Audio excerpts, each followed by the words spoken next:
Ladies and gentlemen, this is the Morph 4K by PixelFX, an HDMI/analog upscaler with a primarily focus on video games, and is the workhorse for my stupid gaming channel, so I found it fitting to do a layman's review of this thing. I'll try to talk about the technical details as best as I can because most of this stuff goes way over my head.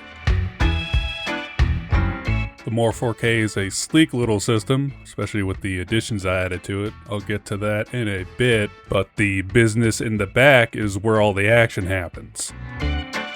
It has all the inputs I need for all my game systems and the output for, displaying and also capturing all the footage I need. When purchasing a Morph 4K, you can choose between different analog setups. I went for a component and VGA. You can do HDMI only if you really need to, and you can choose to have two VGA inputs as well.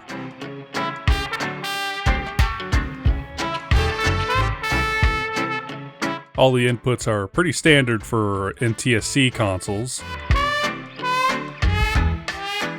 Starting from left to right, we got a 3.5mm jack for the VGA input. Next to that on the right is a 3.5mm jack/optical audio, my personal favorite.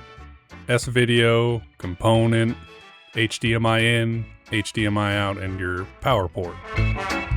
The HDMI input is HDMI 1.4, so you won't be able to do 4K pass-through. You can only do consoles that display up to 1080p, so Xbox 360, PS3, and base PS4, and base Xbox One. You can route the 3.5mm jack to your component if you're using optical audio like I am, which is probably my favorite feature of the Morph 4K, and it will route the surround sound from optical audio into the HDMI out. In my experience, whatever I threw at it, like Dolby 5.1, 5.1 uncompressed, it sent it through just fine.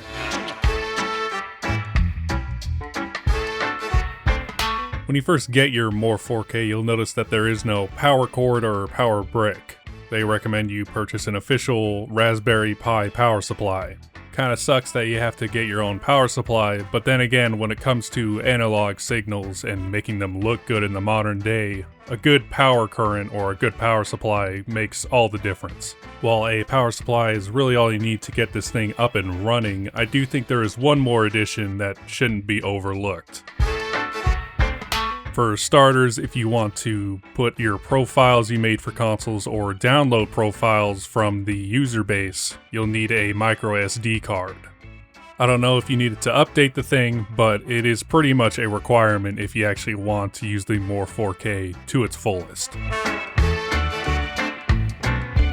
Another addition you want to consider is heat sinks. While I have not had any heating issues with the Morph 4K, it got hot enough to make me start to worry. The Morph 4K wiki has an easy to read guide and also lists what type of heat sinks and where to put them. The Morph 4K only has 6 Torx screws on the bottom. Take those off and the lid pretty much pops off and shows you the internals. Honestly, the Morph 4K feels like a do-it-yourself system compared to its competitors like the Retrotink 4K. So that does it for its exterior and how it functions. So how does the Morph 4K perform? Standby, okay! Yeah! Quick answer is pretty damn well. Although I've had some trouble with it, I do find that the Morph 4K upscales pretty much every console I have in my collection beautifully, or to the best of its ability. When it comes to analog signals like component and S-video, it really all depends on the quality of your cables.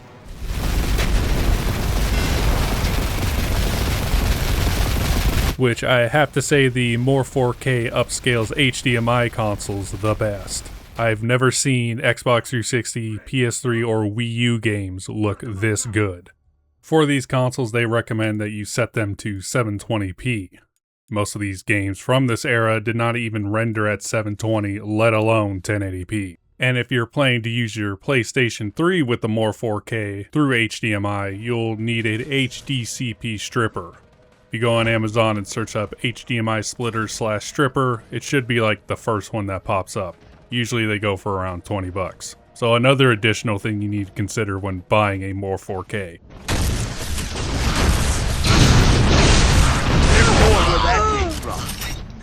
Although I should have said this in the overview of it, the unit does come with a remote, although I have had some trouble with it as it just completely stopped working. Granted, this was after I opened it to add the heatsink, so it may have been my fault.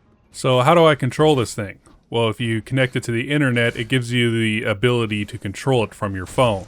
You can also set it up for your desktop as well. The UI is basic, but I have found that navigating through it is not a problem. All the profiles you're seeing are just uploads from users for different consoles. To download all of these profiles, they made it really simple by just having a button that connects to some sort of server, updates it, and downloads it to your SD card. I then take those profiles, tweak it a bit, usually in the audio department, select what input I'm using, and I'm pretty much good to go. And if you're an absolute maniac, yes, they have scan lines for you. I do not use these because I really think scan lines look awful.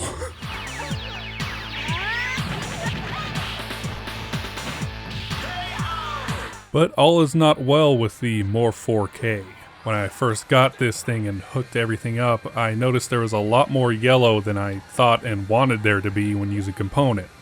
In this old Crazy Taxi 3 footage, you'll see that there is slightly more yellow than you would think there to be. And I discovered the fix for this by accident. If you have a S-video cable plugged in and are using component, this will happen. So just simply take the S-video cable out, and your colors for component should be good. While some may see it as a negative with not having S-video ready and available, all my consoles by now are component. The only consoles I have now that are S-video are my Atari 7800 and Atari 5200, which are both modded for S-video. So it doesn't matter to me.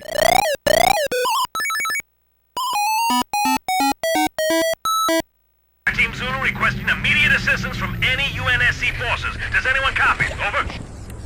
I didn't think there were... As far as how it works with a capture card, in my case I've had zero problems with it. For capturing gameplay, right now I use the AverMedia... Oh, let me read my notes. AverMedia Live Gamer Ultra 2.1. And again, I've had no issues with it displaying or capturing on that card. No matter the resolution I've thrown at the Morph 4K, both my Morph 4K and capture card work flawlessly.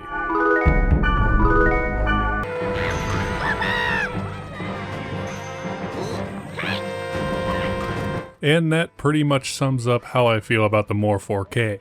I could go on for days on how to get the best video from this thing, but honestly, as long as you know how to use a computer, you should be able to figure this thing out if you get it. As long as you have high quality cables, I think whatever you throw at the Morph 4K, the image it spits out will blow you away, like it did for me with Xbox 360 and PS3 games.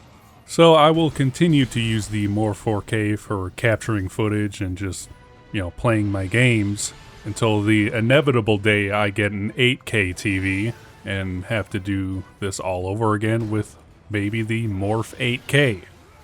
So until then, I'll see you next time.